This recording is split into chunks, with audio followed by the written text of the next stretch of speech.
Good morning, good afternoon, good evening, wherever you are. This is New2, and I'm going to be bringing you a new deck that I've been testing for a little bit. I've had some good fun with it, and I thought, yeah, it kind of works well enough that I can show you guys. It's no way tier 1, it's a bit of fun, and I call this the Zelana Eat Your Veggies deck. So it's going to play a bit different from, I think, a lot of other Lightseeker decks out there.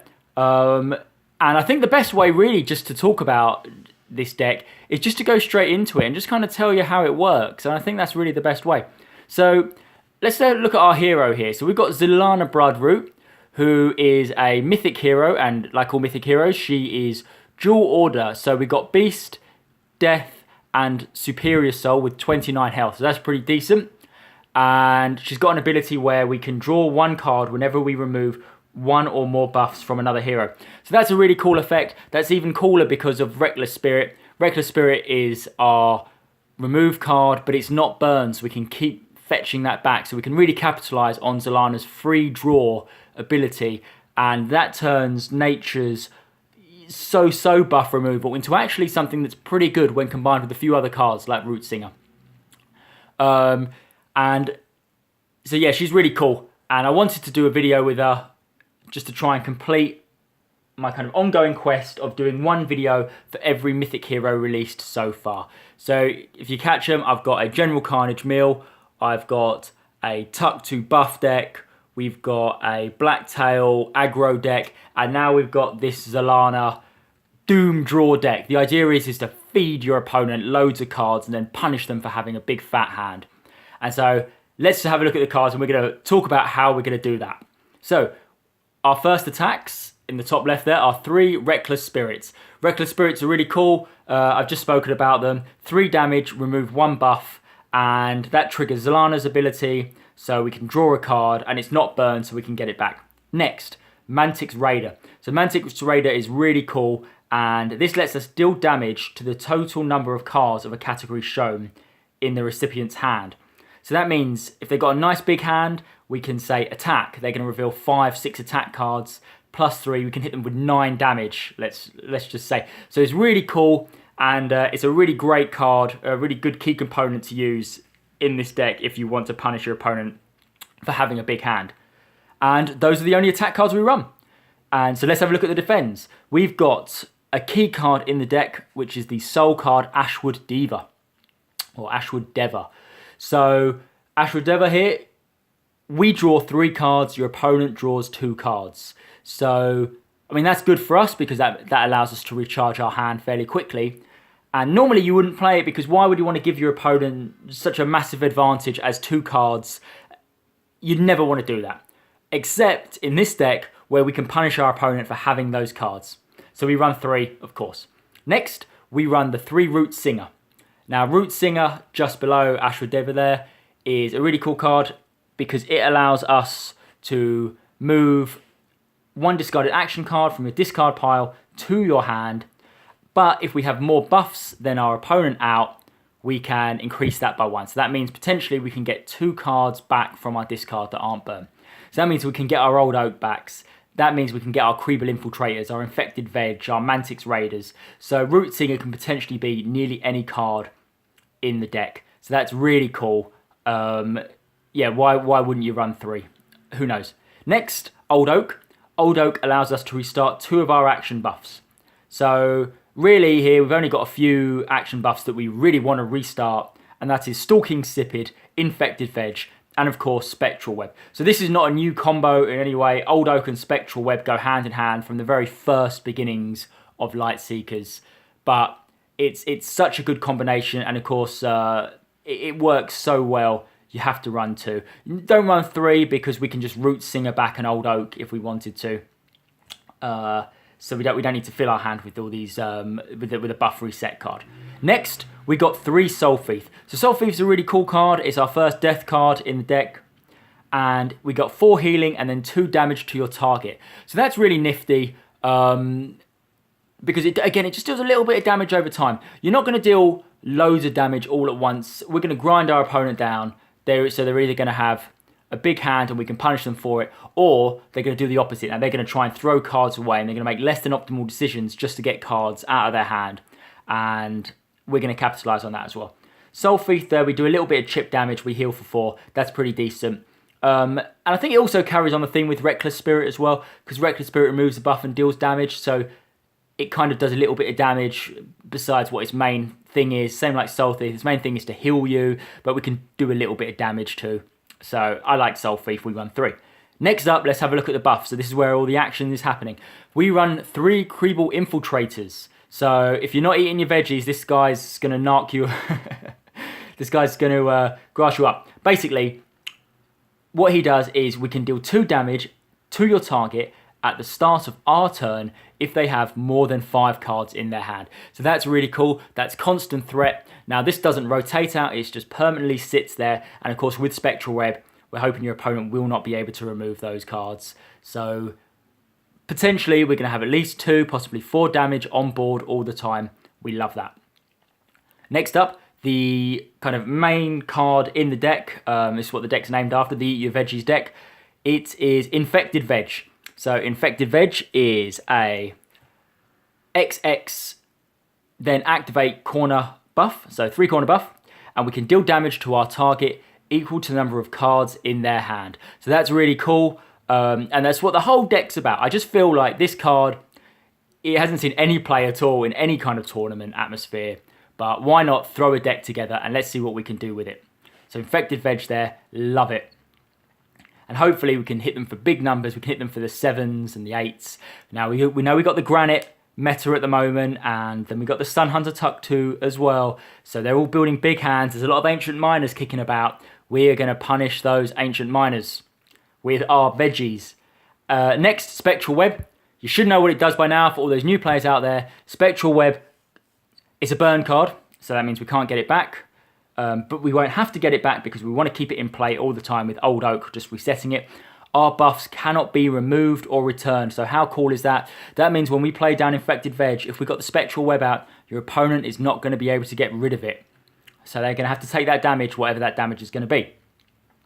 Next, Carabid Scavenger.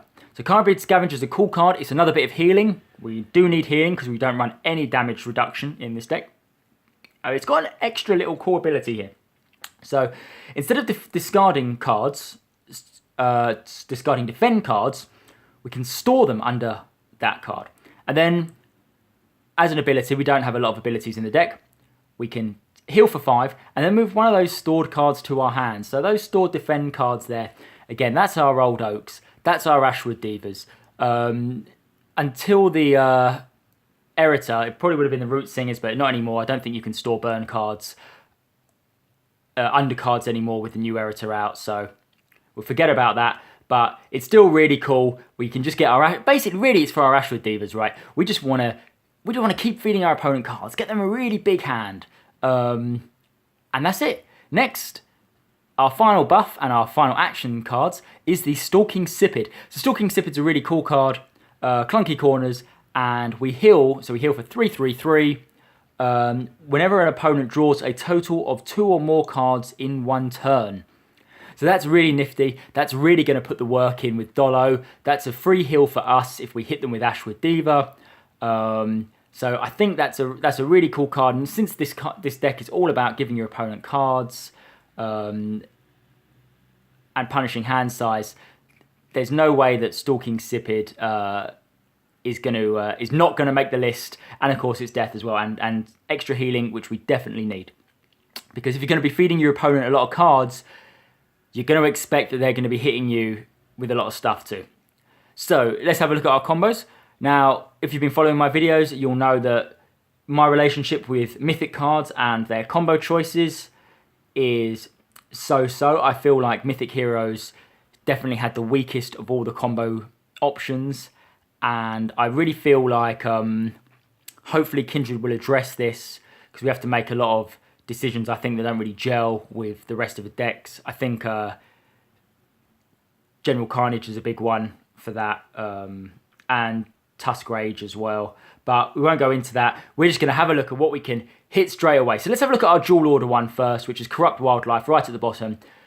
We can draw 3 cards, hey, and then gain 3 additional actions without any stat restrictions. So that means we could play a beast card and a beast card, death card, yeah. So that's really cool. We really like Corrupt Wildlife. Ideally, it'd almost be a turn 1 play, just to draw up. We love it. Next, Beast Control. So double beast card here, just to add some threat on the board. We do 7/7/7 damage as an attack ability. Like I said, we don't run a lot of abilities, so that's fine. With Spectral Web, it can't be removed, so that's threat on the board straight away. We love it. Raging Spirit. Now, Raging Spirit's a really cool card, and again, if you're ever familiar with Trianu, some Trianu lists, you may see Raging Spirit make it in there. This increases all our animal power by 3. So our only animal cards that are going to be dealing any damage, action cards, are Mantix Raiders. But that puts our Mantix Raider at a flat +6. That is +6, then whatever you call out in your opponent's hand. You could be hitting some crazy numbers with Mantix Raider. So if your opponent's got not even a big hand, you could be hitting 9 for a single action card. It's crazy. And of course, that works with Beast Control as well. So all of a sudden, Beast Control does attack ability, deal 10 damage, not 7. That is sweet. Feral Rage, just 10 damage, 2 cost. So that's really good. And of course, Raging Spirit pays for Feral Rage. So that's decent. And of course, Raging Spirit also pays for Spectral Turmoil as well. So that's really good. So Feral Rage is just a 10 damage stab card. And sometimes you need it. I've had a few games where, you're chipping them away, you're wearing them down, and they're just sitting on 8-9 life. You just can't quite get the damage. Feral Rage will push that through. Of course, boosted by Raging Spirit, if you got that out, that becomes 13 damage for 2 cost. Great fun. Finally, Spectral Turmoil, a little bit of fun. And again, I haven't seen this run in any list, so I thought I'd put it in because I want to highlight that there's a lot of other cards out there. It's Soul. We run a whole lot of Soul cards. Almost the whole deck is Soul. So we're going to have plenty to pay for Spectral Turmoil. 5 damage, 5 damage. And then if it's not removed, if it just expires, it will go back to our hand. Now, how cool is that?